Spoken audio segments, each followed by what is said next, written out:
जय हिंद बच्चों। मैं रवीश कुमार अपने YouTube channel Bihar board by Ravish में बहुत बहुत स्वागत करता हूं। बच्चों, विज्ञान से संबंधित महत्वपूर्ण सीरीज को आगे बढ़ाते हुए हम लोग अपने चौथे पार्ट की ओर पहुंचे हैं और यह चौथा पार्ट जो होगा आप लोगों के लिए सबसे लास्ट पार्ट है। इससे ख़त्म होने के बाद आप लोगों के लिए लगभग 3 से 4 नंबर परीक्षा में पूछ लिए जाएंगे। तो बढ़ते हैं आज के सेशन के पहले प्रश्न की ओर और देखते हैं कि पहला प्रश्न क्या है। पहला प्रश्न है कि जनन कितने प्रकार के होते हैं। जनन कितने प्रकार के होते हैं? तो बच्चों, जनन जो होता है वो 2 प्रकार का होता है। जनन जो होता है 2 प्रकार का होता है। पहला जो होता है उसे कहते हैं लैंगिक जनन। पहला होता है लैंगिक जनन, दूसरा होता है अलैंगिक जनन। जनन कितने प्रकार के होते हैं बच्चों? तो जनन 2 प्रकार के होते हैं। पहला लैंगिक जनन जबकि दूसरा होता है अलैंगिक जनन। बच्चों, लैंगिक जनन जो होता है इसमें जनन होने के लिए कम से कम 2 जीवों का होना आवश्यक होता है, जबकि अलैंगिक जनन जो होता है इसमें केवल एक ही जीव से जनन की प्रक्रिया संपन्न हो जाती है। आगे बढ़ते हैं। रक्त कितने प्रकार के होते हैं? रक्त जो है वो कितने प्रकार के होते हैं? तो रक्त जो होते हैं बच्चों वो 2 प्रकार के होते हैं। रक्त जो होता है वो 2 प्रकार का होता है, जिसमें पहला जो होता है उसे शुद्ध रक्त कहते हैं, शुद्ध रक्त, जबकि दूसरा जो होता है उसे अशुद्ध रक्त कहते हैं। पहला जो है शुद्ध रक्त जबकि दूसरा जो है अशुद्ध रक्त। शुद्ध रक्त में ऑक्सीजन गैस का वहन होता है, जबकि अशुद्ध रक्त में CO2 गैस का वहन होता है। बढ़ते हैं अपने अगले फैक्ट की और समझते हैं कि अगला प्रश्न क्या है। तो बच्चों, अगला प्रश्न जो है वो है कि मनुष्य के हृदय में कितने कोष्ठकों की संख्या होती है? मनुष्य के हृदय में कोष्ठकों की संख्या कितनी होती है? तो मनुष्य में हृदय के कोष्ठकों की संख्या जो है वो 4 होती है। कितनी होती है? तो 4 होती है, जिसमें 2 निलय होता है, निलय, जबकि 2 आलिंद होता है, 2 आलिंद होता है। ये एक इसमें एक बाया निलय जबकि दूसरा दाया निलय।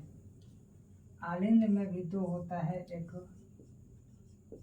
दाया निलय जबकि दूसरा बाया निलय। यानी इस तरह हम लोगों ने देखा कि हृदय में, मनुष्य में हृदय की कोष्ठकों की संख्या 2, 2 और 4 है, जिसमें 2 निलय जबकि 2 आलिंद होता है। आलिंद में जो 2 होता है उसे दाया आलिंद और बाया आलिंद कहते हैं, जबकि निलय में बाया निलय और दाया निलय कहा जाता है। बढ़ते हैं अपने अगले प्रश्न की ओर और समझते हैं कि अगला प्रश्न क्या है। तो बच्चों, ये हम लोगों का लास्ट सेशन होगा, जिसमें हम लोग लगभग 46 प्रश्न तक कवर कर लिए होंगे। बढ़ते हैं अपने अगले प्रश्न की ओर और देखते हैं मनुष्य के मस्तिष्क जो होते हैं वो कितने भागों में बटे होते हैं। मस्तिष्क जो होता है बच्चों वो 3 भागों में बटा होता है। पहला अग्र मस्तिष्क, दूसरा मध्य मस्तिष्क, जबकि तीसरा जो होता है उसे पश्च मस्तिष्क कहते हैं। मस्तिष्क जो होता है मनुष्य में 3 प्रकार के होते हैं, यानी 3 भागों में बटा हुआ होता है। इसमें पहला अग्र मस्तिष्क, दूसरा मध्य मस्तिष्क, जबकि तीसरा जो होता है पश्च मस्तिष्क होता है। बढ़ते हैं अपने अगले पॉइंट की ओर और देखते हैं कि अगला पॉइंट क्या है। तो अगला पॉइंट बच्चे जो है वो क्वेश्चन है कि निषेचन जो होता है वो कितने प्रकार से होता है। निषेचन जो है वो कितने प्रकार से होता है।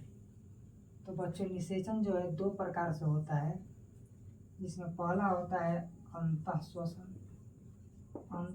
सॉरी अंतःनिषेचन,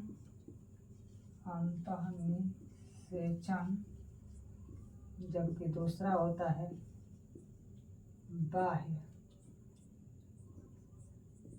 बाह्य निषेचन। निषेचन 2 प्रकार के होते हैं, पहला अंतःनिषेचन जबकि दूसरा बाह्य निषेचन। अंतःनिषेचन में मनुष्य आ जाते हैं, जबकि बाह्य निषेचन में मछलियाँ आती है। बढ़ते हैं अपने अगले पॉइंट की ओर।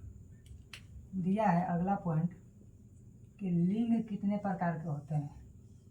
बच्चों यहाँ पर हम लोग एक लिंगी और द्विलिंगी के बारे में पढ़ेंगे, जो पौधे होते हैं उससे संबंधित। इसमें जो लिंग होते हैं 2 प्रकार के होते हैं, जिसमें पहला जो होता है उसे एक लिंगी कहते हैं, एक लिंगी, जबकि दूसरा होता है द्विलिंगी, या इसी को उभयलिंगी भी कहते हैं। उभयलिंगी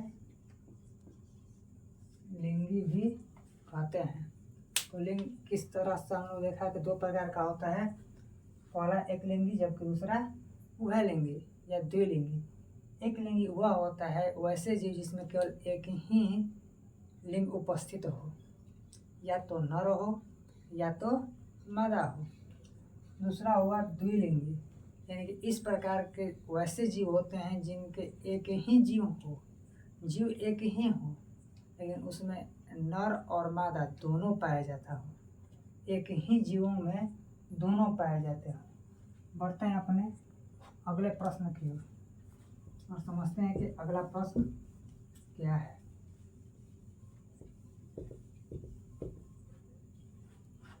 तो देखते हैं आज का अगला प्रश्न क्या है अब, कि पारिस्थितिकी तंत्र कितने भाग में बटे होते हैं। तो पारिस्थितिकी तंत्र जो है वो 2 भागों में बटा होता है। पहला जो होता है उसे जैव और दूसरा होता है अजैव। एक होता है जैव जबकि दूसरा होता है अजैव।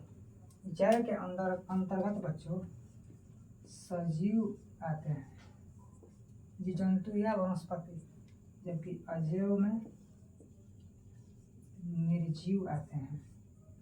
निर्जीव कहने का अर्थ इसमें कोई भी हलचल या गति नहीं होती है। तो हम लोगों ने देखा कि पारिस्थितिकी तंत्र के कितने भाग हैं। तो पारिस्थितिकी तंत्र के 2 भाग होते हैं, जैव यानी कि सजीव, अजैव यानी कि निर्जीव। बढ़ते हैं अपने अगले प्रश्न की ओर। अगला प्रश्न 41, भोजन के आधार पर जंतु के कितने प्रकार होते हैं। तो बच्चों भोजन के आधार पर जंतु जो होते हैं वो 3 प्रकार के होते हैं, जिसमें एक जो होते हैं केवल और केवल शाकाहारी होते हैं, जबकि दूसरे जो होते हैं मांसाहारी, और तीसरे जो होते हैं सर्वाहारी, जो आप इसके बारे में जानते होंगे। तो पहला जो हो जाएगा वो शाकाहारी, दूसरा मांसाहारी, जबकि तीसरे जो होते हैं वो सर्वाहारी। सर्वाहारी उस वैसे जीव को कहते हैं जो शाकाहारी के साथ साथ मांसाहारी दोनों हो। जैसे में कुत्ता जो होते हैं वो सर्वाहारी में आते हैं। बढ़ते हैं अपने अगले प्रश्न की ओर। अगला प्रश्न है कि संवहन उत्तक, संवहन बंडल कह सकते हैं, संवहन बंडल कितने उत्तक से मिलकर बने होते हैं? तो संवहन बंडल जो संबंधित है बच्चों वो पौधों से संबंधित है, जिसमें एक जल का कार्य करता है जबकि दूसरे भोजन के कार्य करते हैं। जिसमें पहला जो होता है उसे जाइलम ऊतक, जबकि दूसरा होता है जो फ्लोएम ऊतक होते हैं। जाइलम ऊतक जो होता है जल के लिए उत्तरदायी होता है, जबकि फ्लोएम ऊतक जो होता है वो फल को पौधे के अन्य शरीरों तक पहुंचाने का कार्य करता है। तो इस तरह हम लोगों ने देखा संवहन मंडल जो है वो 2 ऊतक से मिलकर बना होता है। आगे बढ़ते हैं। अगला प्रश्न है कि स्त्री केसर के कितने भाग होते हैं? बच्चों पौधे के पुष्प में जो स्त्री केसर होते हैं वो 3 भागों में बटे होते हैं। कितने भागों में बटे होते हैं? 3 भागों में बटे होते हैं। पहला जो है उसे हम लोग कहते हैं अंडाशय, ये सबसे निचले वाले भाग होते हैं। दूसरा जो है उसे कहते हैं वर्तिका, जबकि तीसरा जो भाग होता है उसे वर्तिकाग्र कहते हैं। तो बच्चों हम लोगों ने इस तरह देखा कि स्त्री केसर के कितने भाग होते हैं? 3 भाग होते हैं। ये पुष्प में पाए जाते हैं। इसके अंतर्गत 3 जो भाग हैं, पहले अंडाशय, दूसरा वर्तिका और तीसरा वर्तिकाग्र होता है। बढ़ते हैं बच्चों अपने अगले पॉइंट की ओर और समझते हैं कि पुष्प के कितने भाग होते हैं। पुष्प जो होते हैं वो कितने प्रकार के होते हैं?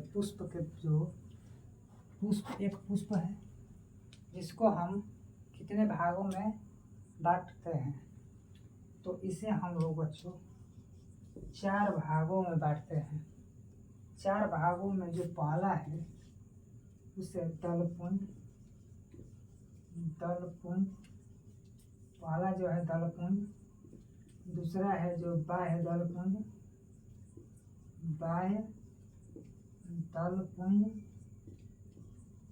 तीसरा जो होता है पुंकेसर, किसी को जयांग या पुंकेसर, और एक होता है स्त्री केसर, जयांग। इसे बच्चों अभी रहने देते हैं।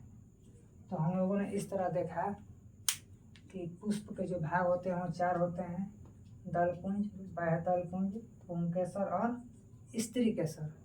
बढ़ते हैं अपने अगले पॉइंट की ओर और समझते हैं कि अगला पॉइंट क्या है।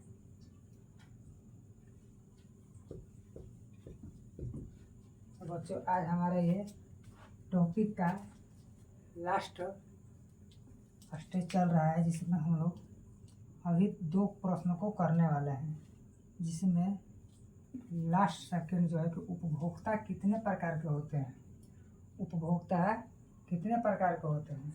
तो बच्चों उपभोक्ता जो होते हैं वो 3 प्रकार के होते हैं, जिसमें पहला जो होता है उसे प्राथमिक उपभोक्ता, दूसरा होता है द्वितीयक उपभोक्ता,